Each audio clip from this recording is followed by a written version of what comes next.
Yeah, that's crazy. It's pretty common in the summer, but not that severe. There's monsoons. They sweep in, they sweep out. It takes like 20 minutes. It's insane. It can drop just a huge amount of rain in a short amount of time, and flash flooding can be a concern in a situation like that too. And so here's a look out at Phoenix. This is the last 36 hours, guys. I just wanted to show you.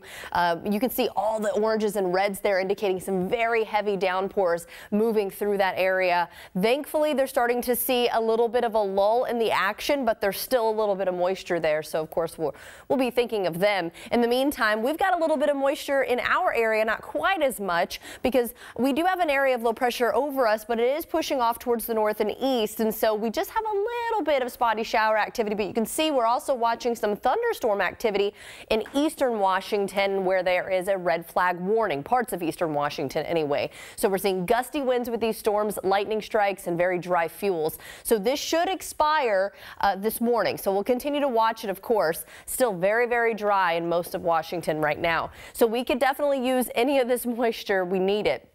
But we don't need the lightning over in eastern Washington, right? That's not the case in western Washington. We're just seeing a few spotty leftover showers from that system that is leaving us. And as we go throughout your day, we'll start to see those conditions improving. So as we go into the clock here and our future radar, you can see that as we go throughout the afternoon, those clouds will start to lift off. We'll get some sunshine and we'll start to dry out. So really, it's just the first half of your day, probably from now until lunchtime, maybe a little after, depending on how long that low lingers. But for the first half of the day, could see a spotty shower, and not everyone getting in on that activity. It's just there's a little bit of instability out there. So we look for increasing sunshine as we go throughout your day today. Temperatures really only going to be topping out in the lower 70s in most locations, a little cooler along the coast. We'll have a south wind at about 5 to 10. Mostly cloudy in your mountains today, maybe a few showers up in the North Cascades. Temperatures ranging from the mid to upper 50s with a west wind at about 10 miles per hour. Your 7-day forecast, well, as we get into the midweek tomorrow,